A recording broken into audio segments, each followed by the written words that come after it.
first want to talk about sources and going through each individual source, and then coming up with solutions both from my experiences and your experiences. But what are the main sources of creative block? I feel like it could be broken down into two main sources: internal, and those are reasons all caused by you, and external, and those are reasons caused by others or outside circumstances. Um, and really, I think that's what it all boils down to. So Lee talked about just this inability to just start, and I think that's an internal creative block or an internal source for creative block. And Will talked about an assignment that he got from, so let's say you get an assignment and then you have this fear of not being able to perform. That's also another internal thing. And I'll get into specifics of all the many different internal reasons that we have creative block. And then I want to talk about some external reasons too, and then how I deal with them, how you guys deal with them, and let's go from there. Okay? Cool. All right, so let's go with internal first. Again, that's all these things that are caused by you. And I should say, like, in creative block, it's a real issue. I've struggled with it. I don't know how often you guys struggle with it, but I've struggled with it. And when your livelihood depends on being creative and creating things, man, that could really like be damaging to your career if this is something that you're chronically struggling with. So this is Now, something I thought I'm going to about. play devil's advocate, Jake. As Yeah. I'm betting that a lot of people that are going to be watching this or are currently watching this are going to say, "Yeah, right. Jake Parker struggles with creative block," because you Oh, post cool things just about every day, if not every day, on Instagram. it's because I've learned how to deal with creative block. A likely story. uh, no, really it is, and I'll tell you why. Just want to look through my notes, make sure I'm not missing anything before I move on. Okay, let's do the first one, and I think this is one of the most common creative blocks. I posted on a few social media sites that just said, how do so many people deal with creative block? And a lot of things that they were talking about was the mental block. All right, and that's kind of what Lee talked about. This is when you are out of ideas.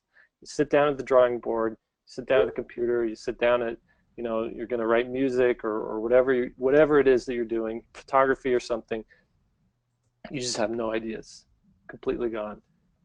Another thing, and this is the thing I feel like, is I feel like I've done everything. You know, I'm sitting down and I have these ideas, but they just feel stale and tired, and like I've already done that to death. So, is that something you guys deal with? Like you're just out of ideas? Oh yeah. Let me ask you, Lee. You kind of nodded your head. Is that really like you're always having ideas? Well, I kind of have the opposite problem, but it's just as Oh, you got stuff that I muted. want to do, so it's a little bit different. Say that again. You were muted for a second there. Oh, I kind of have the opposite problem where I have too much stuff that I want to do, and sometimes that'll cause my inability to move forward. And I'm Hmm. never sitting there with a blank one. I'm sitting there saying, I want to do some landscape paintings, and I want to write this story, and I want to do this other conceptual drawing, and then I just get locked up and I go, eat a Yeah. snack or something. So there's either too many options or not enough options of what to Right. do. What's your main with that, Will, in that area? What do you usually struggle with?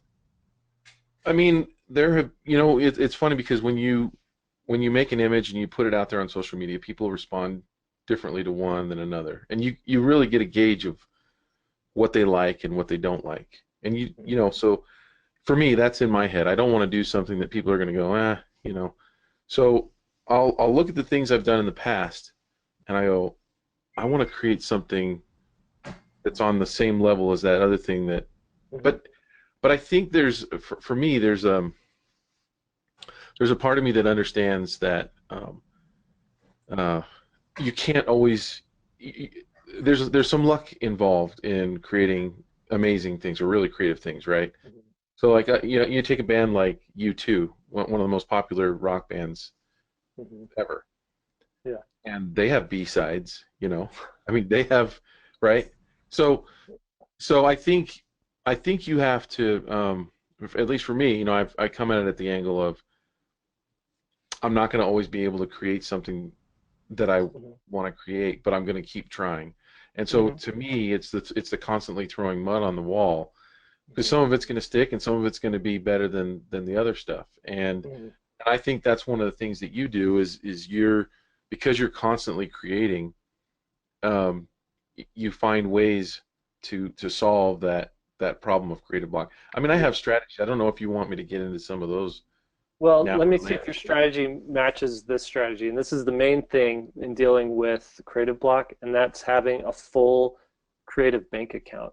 And I've talked about this a lot before. I've posted videos on this, but a creative bank account is something I feel actually really exists. And if you aren't actively making deposits in this creative bank account, then when you need to go to make a withdrawal to create something, you're not going to have any deposits in there to pull from. And so the main way to make these deposits, there's two ways. There's indirect experiences and direct experiences. And indirect experiences are any experiences that you uh, that someone has created and you're experiencing it through their filter or through their medium. So this is film and television and music and comic books and novels and plays and dance theater and anything like that. You know, this is something that someone has created based on their experiences and they're sharing it with you and you're getting it through their filter. Um, you know, maybe it's a video game or something. Anything that you can do that you experience it, you absorb it, and you can pull ideas from that. And then the other side is direct experiences, and these are all things that you're doing yourself, directly experiencing. So that, you know, maybe you travel, you go to another country, or you go to another part of your state, or even you go to um, the other side of town. I know, like a lot of times, I stay on my side of town because that's where my grocery store is, and that's where, you know, the gym is, and sometimes I find myself on the other side of town, and I see, you know, things that I don't normally see in my neighborhood, and it sparks ideas. Okay, so experiences, you know, meeting with people, putting yourself in situations so that you're around different kinds of people. Those are all ways to fill that creative bank account. What do you do, Will? Well, one thing that I do is I keep lists, and I've done this for quite a long time, um, and I just know that I'm when I sit down to have an idea, it's not going to happen. It's never going to happen that way. Hmm. Um, the worst thing, I mean, I think everyone already knows this. The worst thing you can do is sit and stare at a blank piece of paper or a blank screen and just wait and hope and think, you know, and grit your teeth, and that's not going to happen that way. You have to make it happen.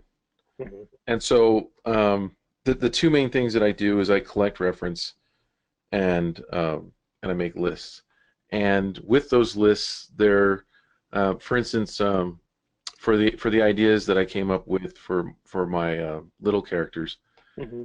um, a lot of times I could never come up with with an idea for a specific character. But I would think about them while I was on my walk, and exercise is a big part of it too, because I think you have to be in a place where your mind can wander, and at home my mind usually can't wander because there's usually other things happening. Hmm. So when I'm out walking, I don't have anything to do, and so my mind is able to just wander naturally, and I'll think about a character and I'll start making associations with that character, and inevitably something will pop in, and it's not always the best idea, but I'll whip my phone out, jump into the list, pop it in there, and it might be a month or two before I ever start to work on that idea. But when I was working on that project, I had to have a new character every week, or even two characters every week. Yeah. And the thing that people didn't understand is that I was working on those ideas for many months before they were actually seeing them hit social media. Yeah. I Um, remember. and I was getting them from other people. So, you know, use other people for as your muses, right? I mean, like, you know, I would subtly work it into a conversation sometimes if I was struggling for an idea for a character that I really, really wanted to do and knew that I had to do, but I couldn't come up with an idea. I would just start using my friends when we were out. Like, what would you do for this? And it's amazing what happens when you start talking about Mhm. something with someone else, the associations they bring in. So, That's great. Um, okay, I want to move to the next one, unless you wanted to mention something, Lee. I do. I just wanted to mention the fact that it's kind of interesting to me when I see pros talking about stuff and things start to overlap. And I'm listening to you guys talk, and you both said you basically remove yourself from your familiar surroundings and you set yourself up for success. And I think that's a big takeaway for fighting the mental block is just taking time and saying, okay, I know I'm going to want to sketch something or make something later. What might that thing be? Instead of waiting and saying, oh, I need to, this happens a lot with the sketchbook where people are like, oh, I need to sketch more. And then they sit down and they don't know what to sketch. And I Mm-hmm. always tell people there's the first part of wanting to sketch more is figuring out what's going to go in the sketchbook and take like a week to Mm-hmm. fill that thing up with like, it's going to be, lists of things and printouts of reference. And just like Will was saying, ideas that you want to explore. And that's like my first step to drawing is just getting all that prep work going and filling that bank like you were saying. And I love the idea of a concrete bank account. And the next thing is just kind of giving myself the freedom to make ugly things. Mm-hmm. And knowing that the whole process is messy and ugly and not trying to make something really clean. And mm. that's kind of how I move forward with it. That's great. Can I add one thing in there real quick? Yeah. We're gonna Mhm. hijack your That's fine. presentation. Um, just one other thing that I try to do is I think my worst enemy for creativity, or one of my worst enemies for creativity, is my left brain. Mm-hmm. My left brain is constantly telling me to stay conventional. People will think this is stupid. That doesn't work. That couldn't possibly be. And I get stuck in reality. And and this is always a problem, and I think it always will be. And the fight for me is allowing the right brain to ask questions like, why couldn't it be this way? Why couldn't that happen? Why couldn't this be this size or that be that size? And so the image that I just came up with for Lee's treehouse assignment was, everyone. I thought, well, and I'm always trying to do something different than what I think most people will do. I think that's a that's something that you should strive for with your creativity is obviously to try to not do what is predictable.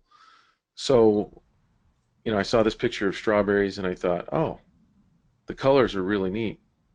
And the idea, the right brain is just saying, how could that be incorporated? And at first it was, well, maybe it's maybe there's strawberries at a low angle level, and then you look up at the tree, and then I was like, well, what if the tree is just in the strawberries? What if the tree is the strawberries, and then the strawberries are huge? Yeah.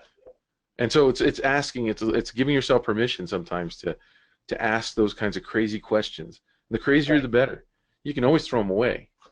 Right. Yeah, that's good. And that actually leads right into this is a good segue, Will. The next sort of block that you deal with um, maybe it's not so much the idea thing, but I call it an emotional block. And this is where you're just struggling with fear.